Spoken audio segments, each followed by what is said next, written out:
Hello there, reason people, PoohBear here, and welcome to my channel. And today we're going to be building ourselves an 8-note polyphonic true voice synthesizer.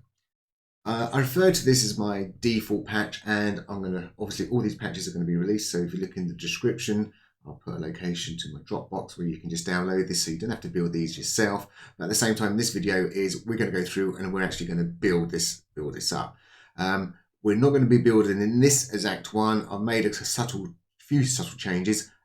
Because of trying to keep the time down on the video, I found myself going into hours when I was building this up, so I've really tried to restrict it down. And there's been one or two little changes that I would have made anyway, and I'll explain to why I've made them. But you may also want to leave them in there because they could give you some creative expression when you're building these things. So yeah, sure enough, I'm using a combinator to do a lot of the controlling with. I've built these in such a way is to give me a lot of flexibility. And someone did ask me, why did I refer to this as a mini modular series? Surely I've built myself up a modular device. And sure enough, this is 100% modular. And the reason I refer to this as a mini modular series is, well, we've built this one synthesizer, which is, as you can see here, and I've made all these patches from it. So really, in the real world, when we're doing modular stuff, we'll unwire it all and unplug it all, and we start afresh, and we go again, and we go again. That's because that's the fun of doing modular stuff. So that's why this was sort of called a mini modular series. And I've tried to set this up in such a way that you only have to come to say this hanyud and this hanyud, and you can actually control so much of this patch just from this little bit without having to come all the way down and suddenly go, oh, I need to tweak this envelope here, or I need to tweak, say, these crossfaders, because it's multi-voice, i.e. 8 of them, really if I was tweaking something here, I should tweak this one, I should tweak this one, I should tweak, you should do the same really to all 8. Sorry, I'm scrolling all over the place. I'm looking at several different screens here. So let's just quickly go from the very, very, very top. Yes, we have a box standard little mixer channel, so we can mix all 8 voices in together. So let's just hide that out of the way. Now, in the version I'm going to build, I am not going to wire this little section up.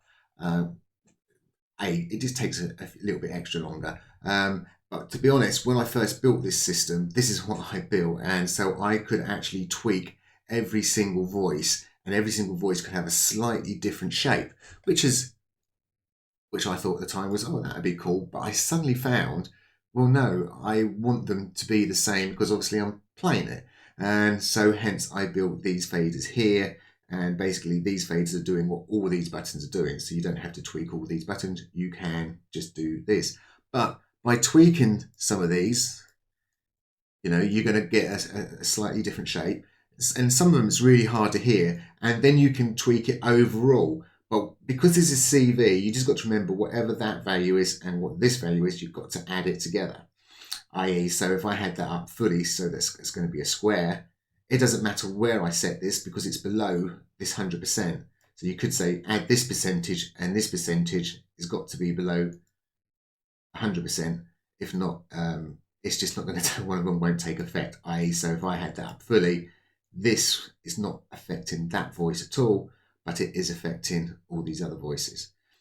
So just something small to bear in mind. And I think the funny thing is, as I said, I don't use it anymore, but the pulse width one, I would say, would be something which you should really set up individually, which I haven't done, but I think that's something what you should really definitely set up individually. You can have a little bit of fun with the pulse width. So if you're just pressing the same key and we've got it into round robin mode, because we're using the poly mode, you're going to get a slightly different sound every time. With regards to the pulse width, so if we're on the square, we can obviously control where the pulse width is, and this CVA shows you exactly where the pulse width is going to be. And I decided to add an LFO, so we can actually modulate the pulse width, and it's this LFO here. So from here we can actually modulate the pulse width, how much modulation we're going to go, and as I say, this is going to be really whereabouts are we modulating it within that pulse width. So you've got yourself quite a nice bit of control, and I find that's quite handy, and hence why I've got that here. And obviously, there's nothing stopping you coming here and changing, your waveform for your LFO of how you're going to modulate that with. But you can just easily turn it on and off there, and then we just got our box standard. which we can play with. Coming down a little bit more, it's probably a more interesting area because this is the one where we can actually control our filters. So this is going to change all the filters. So this is actually going, so this, and this goes into CV 1, 2, 3, 4 of the combinator.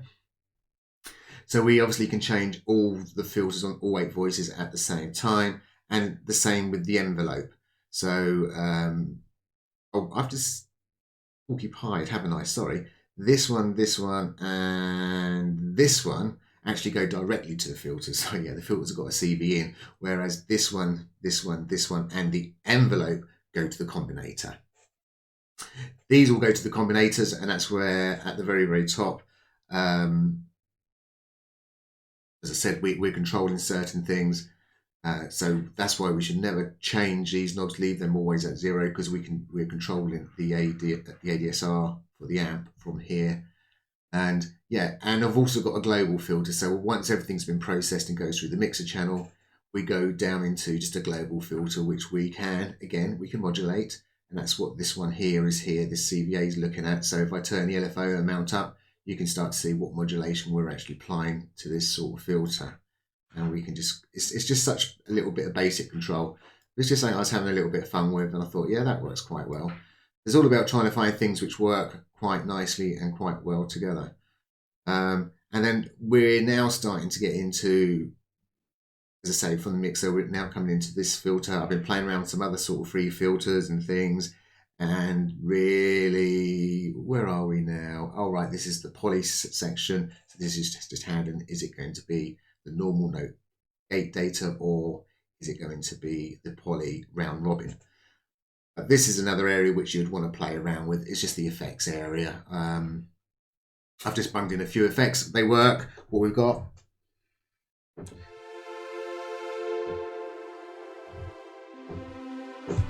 Yeah, so they work. And just in case you're wondering what my puppy, he happened to scratch me.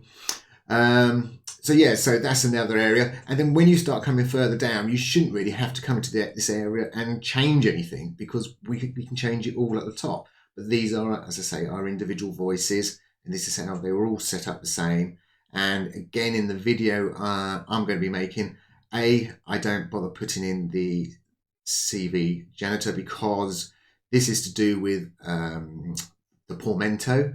And in poly mode, the portamento doesn't really work, because if I was holding down that key and then I hold down that key and that key, especially because they're going out on different CV channels, this key, if I replayed it onto another key, you'd hear the portamento.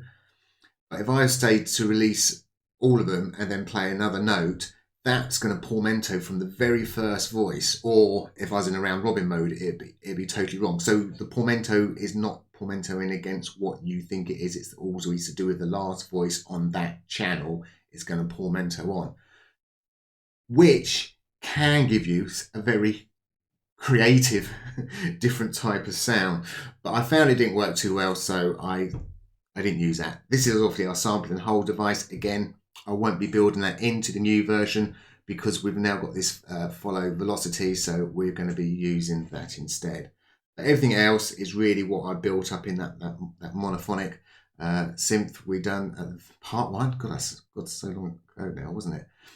And so yeah, it's just basically about how we can build all 8 of these up together. But as I say, the main thing to do with this first part of the video really is, this is how we can really manipulate a lot of what's going on with these actual patches themselves. As I said, I'll make these available up in the Dropbox. Check the description out. A quick amendment, these devices are quite DSP intensive, and what you can do, and the way I've actually designed this, so here's all my different voices. If you only was ever going to say use 2 voices, 1, 2, there's nothing stopping you really from this point down of absolutely highlighting everything and just deleting it. It's going to take a little while it's just removed them all out. So that will actually help ease the DSP, and it's just made it into a 2 voice. All you've got to remember to do is at the top that we're only going to be able to use 2 voices on this side, and ideally on the round robin you just bring that down to 2 voices. Or if you're using the distributor, you can set that to 2 voices. And that's it. This will now work as 2 voices. As I say, it's been designed in such a way that it's that modular that we can just take chunks out and it will still work.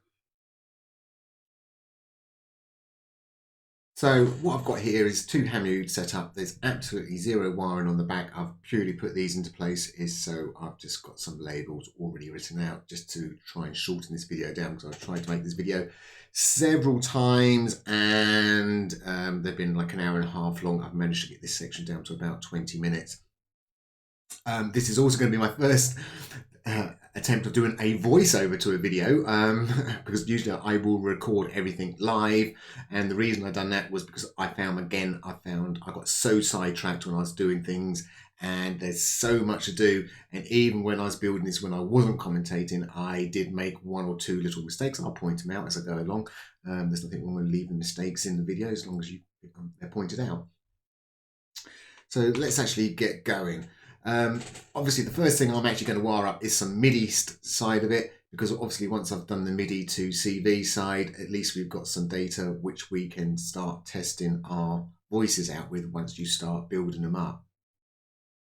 I like to switch between the poly and the normal note and CV side of things, hence why I've got these A&B switches. Now, it's going to be a little bit weird. Obviously, I need to invert them twice, there's two switches I'm controlling. Now the funny thing I'm going to do is I'm going to be taking my note and gate data and I'm going to be converting it into the poly mode using the breakout box. And then we're going to go through the A&B switch and we're going to come back in to the poly box and break them back out again. Seems like a bit of a backwards way of doing things, but if I didn't do that, I'll have to take the poly mode and convert it into this mode and then have 16 switches, which I'll be flipping back and forth to get the same result. So I just thought this was a lot tidier way of actually doing things. On one of my previous videos where I spoke about the Blandsoft distributor, if you wanted to drop a distributor in here, it would just literally be to wire up these two ports. One would be your gate and one will be your note, and it's as simple as that.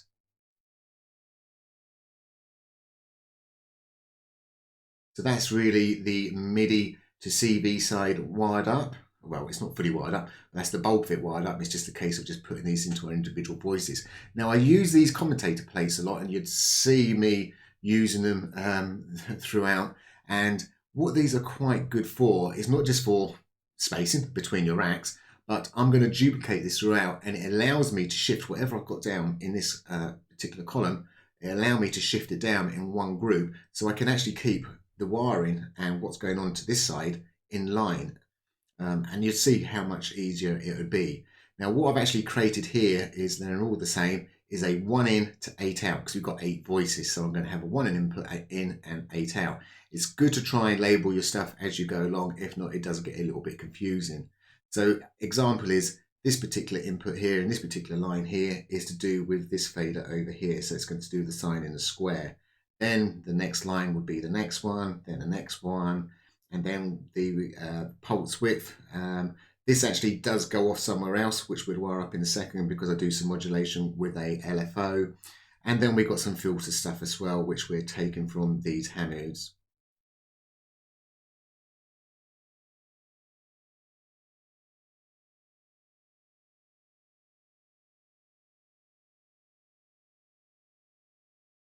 So let's start looking at wiring up this pulse width. We've got obviously the Hamus only ever pump out between 0 and 1 volts. To do the full pulse width, we need to go from -1 to +1. So I'm going to have to use something like a janitor so I can actually double up my voltage and then offset it. So the LFO is going to obviously help me with the modulation. I'm going to have an A&B switch so I can actually turn that modulation on and off. And so I'm going to use again a button from the Hamu to actually do that. The pulse width, as I say, is going to go, or this particular fader is going to go into the janitor, which will then allow me to double it up and to offset it by -1. So by doubling up means it goes from 0 to 2 volts. Take it away, offsetting by -1 means it gives me from -1 to +1. Choose a waveform you want. I tend to use triangle, and let's see if I can pause this in a second.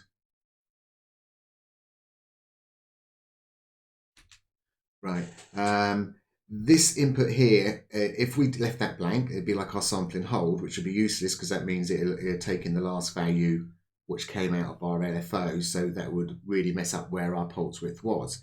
So what I need to do is put a 0 into this. Thankfully, I've got a spare splitter here, so I can just take a cable from here and plug it into there. Just because there's nothing going into there, it means it's going to send a 0 down, and that's what we're after, is a 0 volt. Now we can obviously turn it on. We've got our CVA here, so we can actually see what's going on. We can play around with the rates. We can play around with the level as well. And obviously the fader itself will actually specify whereabouts we want to do the modulation. It's just a simple case now, taking an output from there and plugging it into our spiders. And now really what I need to do is wire up these ones here from the next Hamu. So this is where I'm going to duplicate this blanking plate. And more. And now we're in line. It just makes it so much easier rather than me having to drag a wire all the way up the screen and scroll backwards and forth. It's just a simple case of just wiring up them few cables over to here.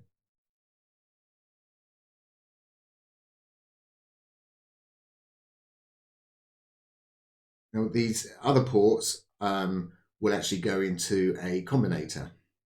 So wherever there's CV, I will try and wire these directly obviously into CV. But there's obviously a number of controls that we can't, are not exposed to CV, so I can use the combinator. But with the combinator, obviously you're very restricted to the amount of inputs you've really got. So thankfully there is a decay on the filter, but there isn't the attack, sustain or release. And I can also then input the envelope amount. And make sure you set this to unipolar as well. As I'm here, I'm going to use the rotaries. Well, I'm actually using these to control the amp, attack, decay, sustain and release. But obviously I'm going to be using the rotaries in. And because I'm using the rotaries, again, just remember to turn things down. So the rule is that when we're using CV and you've only got a signal from 0 to 1 volt, you've got to turn it all the way down so you can control the whole amount. So I'm using that trick again, just so I can move my wiring down. And we're now going to actually start building up our very first voice. So I'm just going to use a couple of blanking plates, small ones, so I can actually have them separated from voice 1 to 8. Obviously we're going to need a VCO. I'm going to use the crossfaders because that's how we morph between our different waveforms. So I'm just going to set the first one up and then duplicate this 3 times. And that will give me pure morphing between all 4 waveforms. Again, I did a video about that. Let's go for our filter. We're going to need a splitter again, so we can split the gate data because we need it to go to our filter and into our ADSR, which is controlling our VCA. This has now got a new mode on it, which is a follow mode. On a lot of my other videos, you'd see me actually putting down my little sample and hold little device down here. But we don't need that, so I'm just going to purely use that. And it's a case of now starting to wire everything up. So I now can control these devices, obviously directly from my Hamu.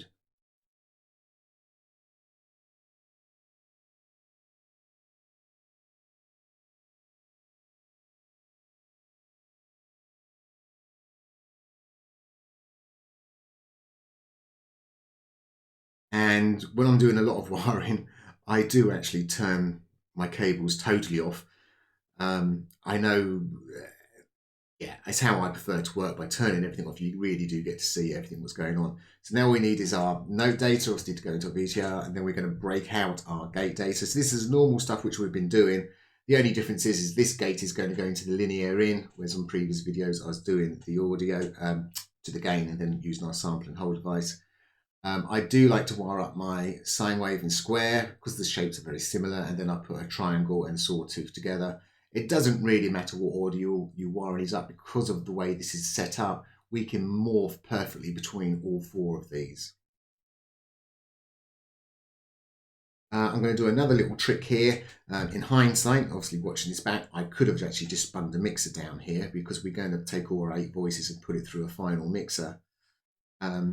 But what I am going to do here is I call them staging devices.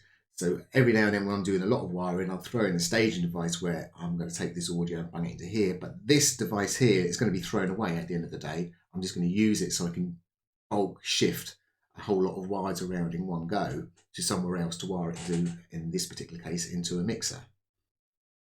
Now it's just going to be a simple case, obviously highlighting that first voice and just duplicating it.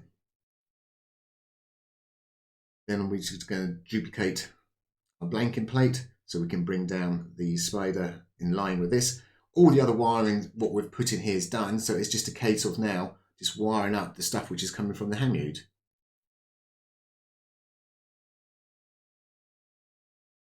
I have made a mistake on the filter side of things. I didn't set the frequency, the frequency and the decay. I don't think I actually set them to 0, but more importantly, because you're setting these to 0, you should turn up your envelope fully and the sustain fully, because if you go to test it and you haven't got anything wired up or programmed in, it's not going to work, or you're not going to hear anything because the filter just is really cutting everything out. So again, I was going to take my audio to my staging device.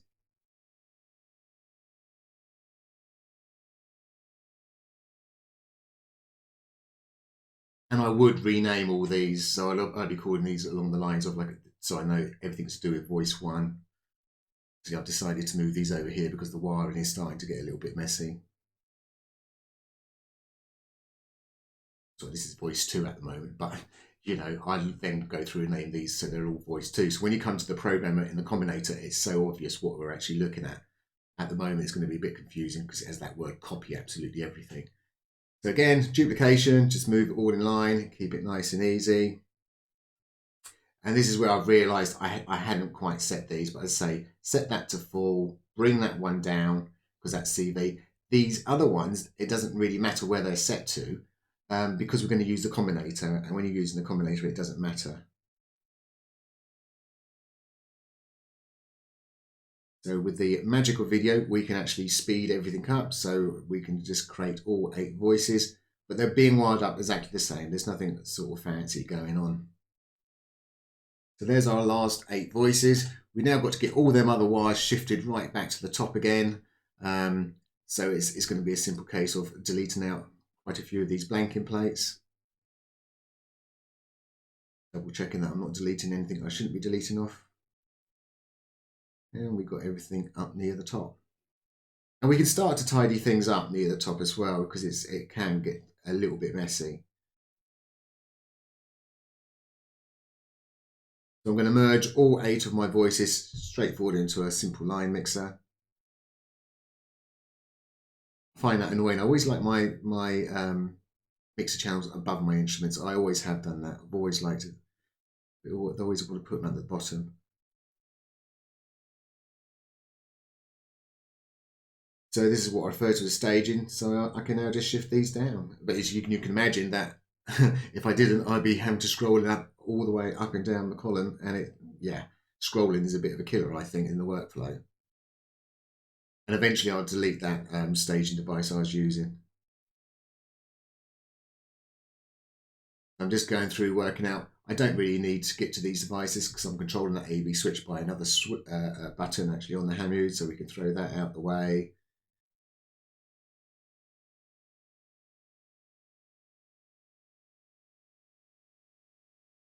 We can bring this into our combinator now because we sort of finished doing that bit of wiring.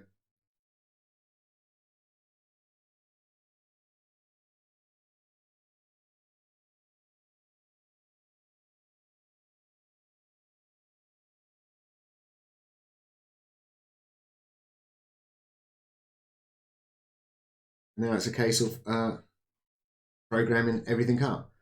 Because I haven't done a proper naming convention, it just makes it a little bit awkward.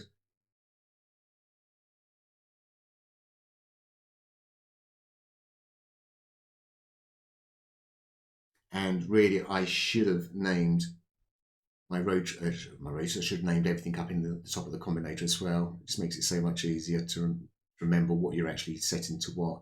So I've got the ADSR set, so we're doing that to attack, decay, sustain, and release. We're coming to our filter, and our filter is going to need to be changed to CV1 to 4 because that's what the input's coming in on.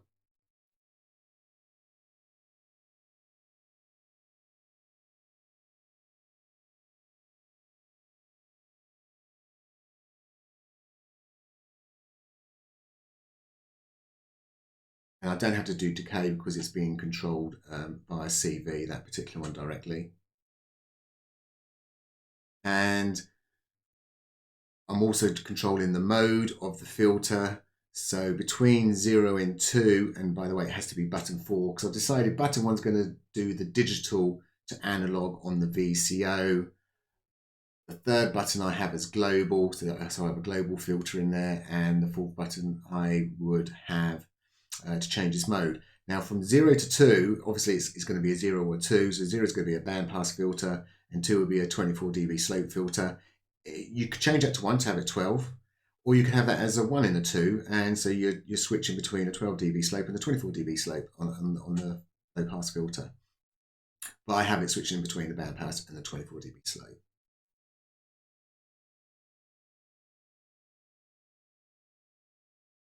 In this particular video, I don't actually wire up a global one, but straight after the mixer, that's when you can start putting all your global stuff in. So button 1, as I said, is going to be a digital. That switch between the digital and the analog on the VCO. The analog mode just really gives you a load of extra frequencies. Or harmonics are coming in, shall I say.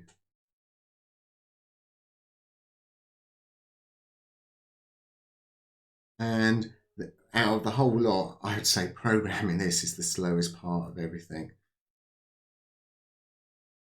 The only reason I'm not speeding this up because this is a repeat of everything. You have to go through every single VCO and filter. Anything you want to control by the combinator, you have to re-go through every single one. And the only reason I'm leaving, we're going slow at the moment, is I suddenly realised, well, I've got this spare button. I'm pretty sure we could use it for something, and that's what I decided to do halfway through. So it is good to try and get in your mind what you want to set up, so you don't have to then suddenly scroll backwards and forth. Another little thing I tend to do when I'm wiring up a lot of stuff in the combinator is I might move all the stuff right to the top of the combinator or group it somewhere within the combinator. So then they're all in line. So all the filters would come up together, all the VCOs would come up together, and all the ADSRs. And then I just move it back. I find I can get into, when it's that mode, I get into like a repetitive mode and I can do things really quick. When I'm scrolling backwards and forwards, I find I'm breaking myself off. At the end of the day, and this is where I've decided to actually add the over sample switch in on the VCOs. So I'm going to have to go back and add it in.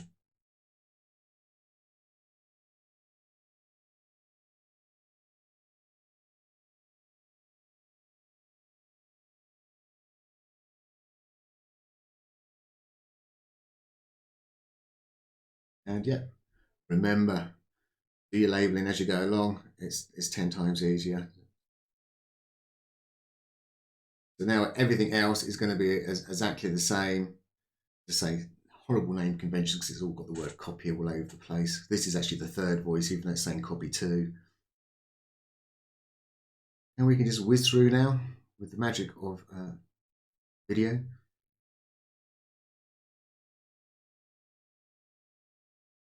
I know I'm good at wiring up, but I never can go this fast. And that's actually everything really wired up.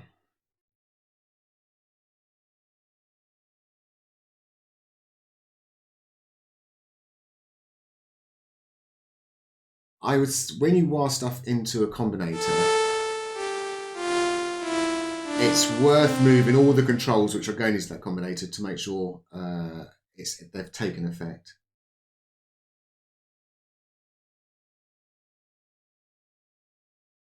I usually put all my effects actually inside the combinator. Obviously, I'm just throwing them up here very quickly just to get things moved along.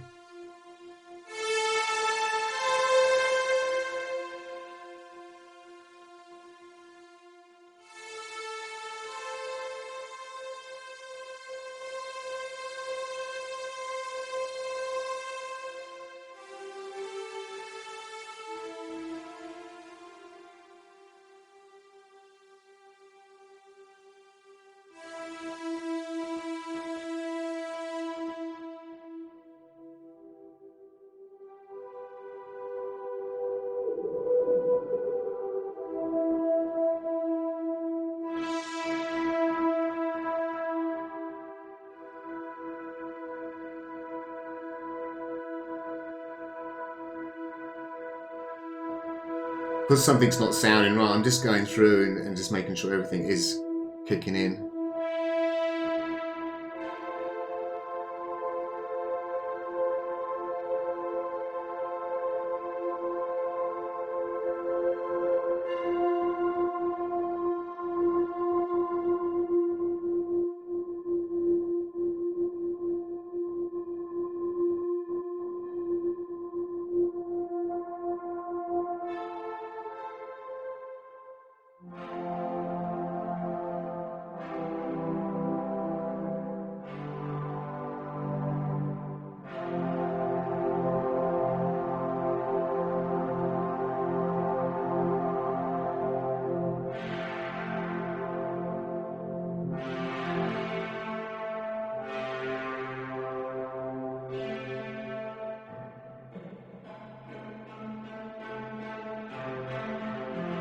It's the reverb which is killing everything.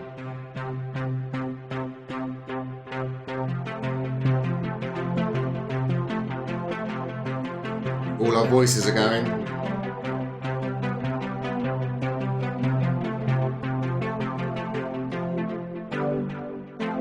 And that's it. We've now got ourselves an 8-voice polyphonic synthesizer. Have fun.